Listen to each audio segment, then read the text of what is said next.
Okay, Unit 6, Lecture 2A. Hopefully we've got some things worked out with TouchCast, and we're good to go now. We'll see what they say when they respond to my email. All right, anyway, we're continuing. We talked about industrialization earlier, immigration earlier in Lecture 1, but this is what we call the Gilded Age, from the 1880s through early 1900s. It's post-Reconstruction. All right, it's well, gilded. Let's say gilded means covered with a very fine, thin layer of gold. Okay, so whatever it is that's covered in gold looks really valuable, looks expensive, looks nice and shiny. But if you scratch the surface, you don't know what you'll find under it. It could be a turd. All right, so the Gilded Age looks really great on the surface, but when you scratch it, there's some serious problems, and we touched on them a little bit in Lecture 1. I want to continue it today, all right? So during the period from the Civil War to World War I, we underwent huge economic transformation, change, right?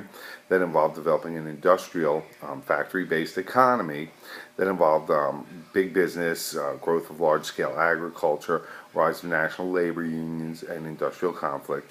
And we're going to see population shift too from the farms and from agriculture into industry.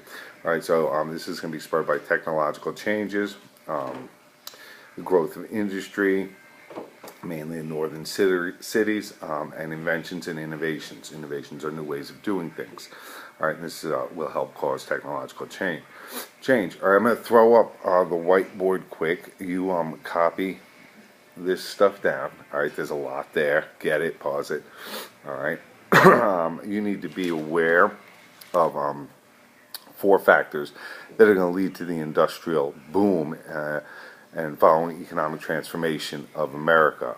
First would be the federal government's blended policy of laissez-faire capitalism with special considerations for some manufacturing and railroad corporations. I really, how I feel sometimes about our SOLs and how they're written, but this one I find hard to swallow. But anyway, capitalism is an economic system based on private ownership and free competition. Okay, so America has a capitalist economy, mixed economy, mostly capitalist. Under capitalism, the goal of business is to make a profit. This brings us back to Adam Smith and Wealth of Nations from 22. Okay, he had introduced the policy of laissez-faire in his book. All right, laissez-faire means the government is going to keep its hands off of the economy, not interfere with economic affairs. So I want you to remember it. As we discuss it, laissez-faire is the government keeps its hands off the economy. Okay, should leave business alone. It should neither help nor hinder business. And throughout the 19th century, the United States government followed laissez-faire, kind of. It doesn't hinder business, okay, by government regulation, but it is involved, okay. From the very beginning, our government's involved with the economy, and at this time, we'll see it very much involved with the railroads, okay, because it's going to give land grants and help finance the development of railroads, okay. So we'll see big business get special considerations. And again, too, when the labor movement starts, government will help business against labor, against the worker. Okay, so land grants to railroad workers and siding with big business against the unions.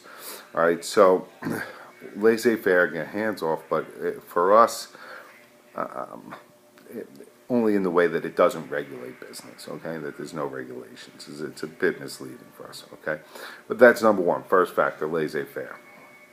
Factor number 2 is the steady increase in the labor supply, caused by both immigration and migration. People are migrating from the farms into the cities, and this is going to cause a big transformation in American society. Okay, third is our possession of a great deal of natural resources, okay? Natural resources occur naturally. Oil, coal, iron, gold, silver, navigable rivers, all contribute to the economic change in the United States. And fourth is the technological innovations in transportation, okay, building materials, energy sources, and communication. So we have steel, electricity, and the telephone all going to aid and stimulate our growth, okay? I'm going to continue this in 2B.